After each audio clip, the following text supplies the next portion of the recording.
What is going on, YouTube? This is yours truly, ATUM-RE, coming at you guys with another video. Before we go in, make sure you guys like, comment, subscribe, and share the video. Happy holidays to you guys. The name of this video is going to be the guns that I bought in 2024. It's going to be a relatively short video because I only bought 3 guns. And just want to kind of do a brief summary of the guns and going to go through that summary based in the order that I actually bought them. So let's get right into it. Not a lot of gibberish. Let's get right to the point. So coming in, first gun that I bought this year is going to be a Glock 20, chambered in 10mm with a capacity of 15 rounds, and it has a barrel length of a 4.61. And this is going to be a Glock 20. This is my bear stopper. I like Glock because Glock is known for their reliability, and this gun has not failed to live up to that expectation. It's basically eaten everything that I put through it, whether it's hard cast, whether it's normal defensive ammo, ball ammo, you name it. This gun has eaten everything, never had a hiccup. And this is going to be the Gen 4 version. And the reason I got the Gen 4 is because, again, having an optic was not the end-all be-all for me, so I didn't mind if it didn't have the optic cut on there. And I got it for significantly cheaper than I would have a Gen 5. Not to say that I'm against red dots, but in this platform, I didn't see the need for it. But if I'm ever in the woods, this is my bear stopper, the Glock 20. This is what I would use if I was actually in the woods, because I can load it to spec where it actually would be potent enough to stop a bear in its track. All right, so the Glock 20, there you go again. Chambered in 10mm. Can't be old trusty Glock. They just work. Not the most beautiful guns in the world, but they just work. All right, next up is going to be Sig MPX Copperhead.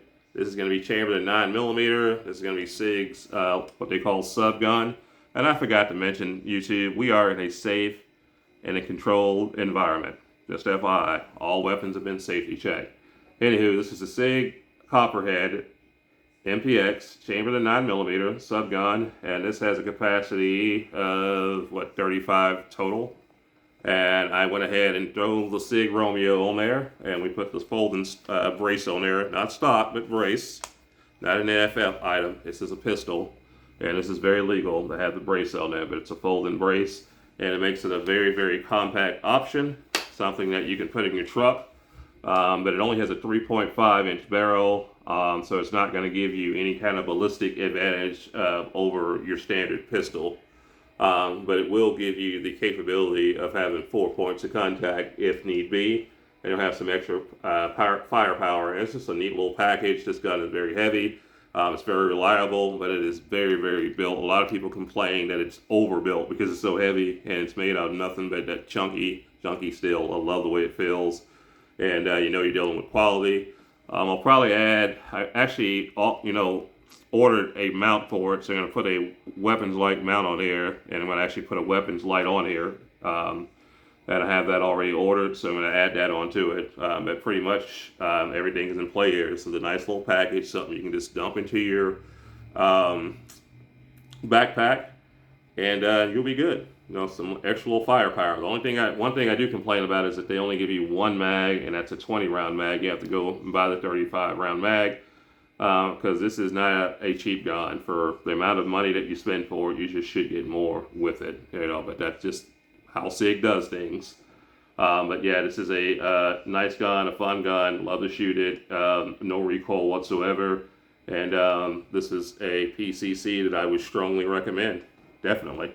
All right, next up is going to be, this is my latest purchase. This is going to be the Beretta PMXS. This is also a PCC. I just went basically all the way in on PCCs this year. And on this one, I added the Sig Romeo. And I also went ahead and added, I didn't mean to blind you guys, but the Streamlight Pro-Tac.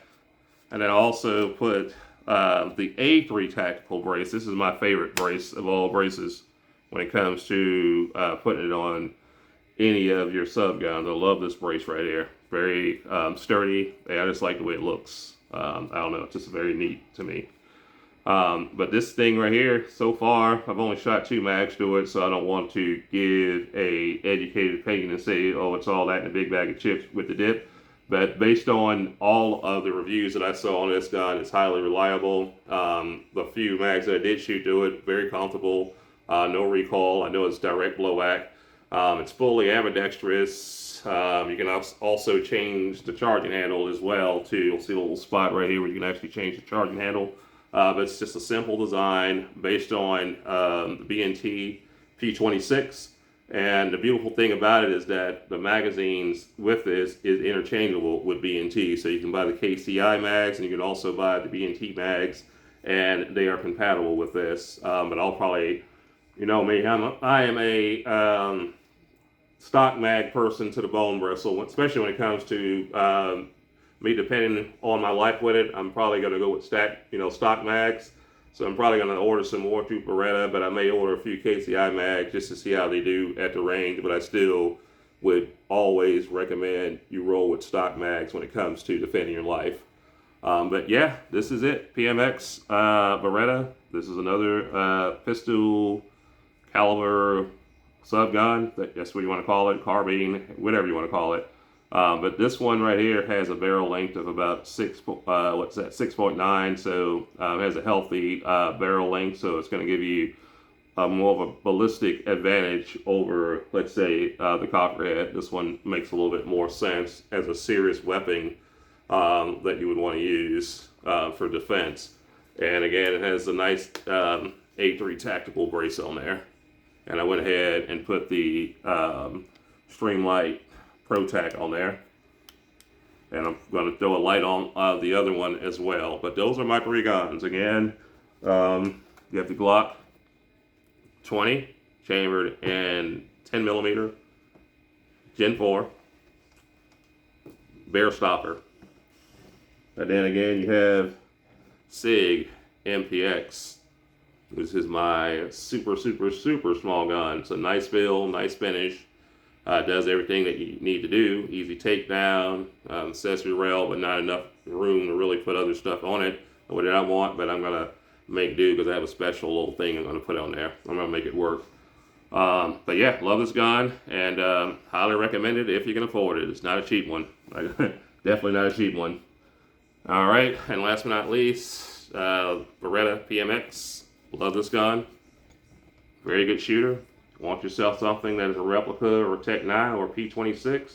This is what you want. This is what they're using over in the Italian military right now. This is their little sub gun that they actually use, their little sidearm. If you notice, they actually had another, I don't know the name of the gun. I forgot, it was I think it's the P12 or something like that. I had to look it up, but this gun replaced a gun that they had been using for many years. But yep, that is pretty much all I have for this video. That is my 2024 wrap up on the guns that I bought. Thank you guys for watching the video. You guys have a happy new year. 2-8 up.